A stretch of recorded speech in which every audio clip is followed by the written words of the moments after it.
defending the American Dream Summit. You know, the idea for this grassroots summit was born just over a year ago. I was standing in a place called Oklahoma City, Oklahoma. We were at an AFP rally. We had about 100 fired up activists there.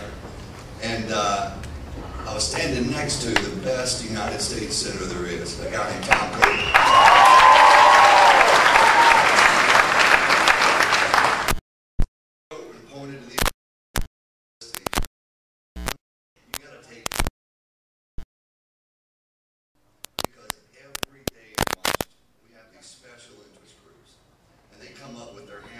Often they're funded by taxpayer dollars, and they say we need more money, more programs, more bureaucracy, and yes, even more bridges to nowhere.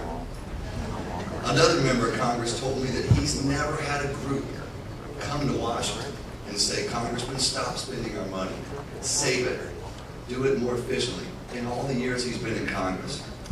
We'll take a look around this room today. That congressman can't say that anymore.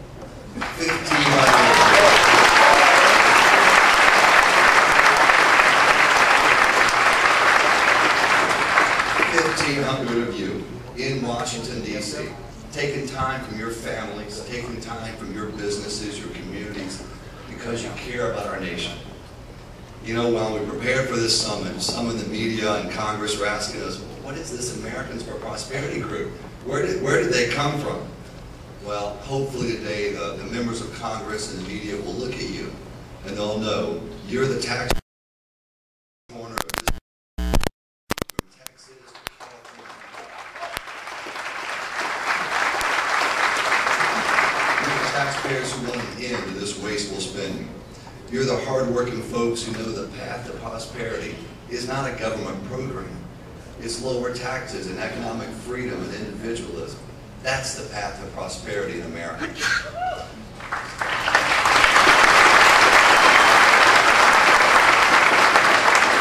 You know, in Americans for Prosperity, our mission is simple. Build the best grassroots organization in the nation fighting for economic freedoms. We began in 2004 with a handful of activists in 3 states, Kansas, Texas, and Oklahoma. Today, AFP has 20 state chapters with over 200,000 members, and we're growing every day. You know, we ask American citizens, we ask you to get involved. We ask them to take a stand. We ask them to give back to a nation that's given so much to us, so much to all of us. You know, earlier this year, I was in New York City for a dinner unlike any dinner I've ever been to. It was one of the more inspiring nights of my life. It was a dinner on the floor of the New York Stock Exchange, and it was honoring the 112 living Medal of Honor recipients. It was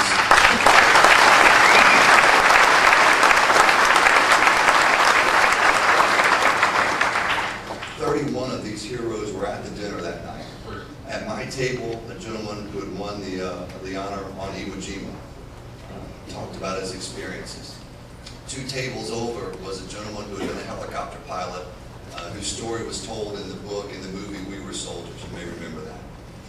As I walked around that room that night, I didn't know what to say to these folks, these heroes. So I began asking them one question. On a night like this, when you're being honored in such an amazing way, what are you thinking about? What's going through your mind? And their answers were almost invariably, there were 2 answers they gave. The first one was, I'm thinking about buddies who didn't make it back, and that they're the real heroes.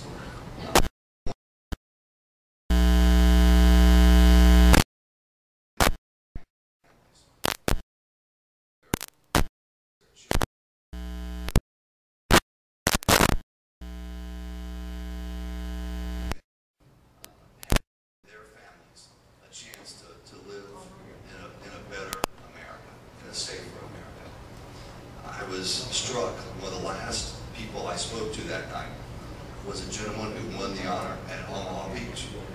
He was in his 80s now, lives in California, still had a shock of silver hair and piercing blue eyes.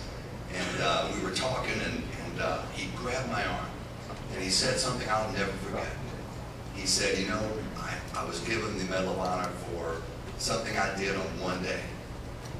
But what I'm most proud about is that for a whole year, every day I fought hard.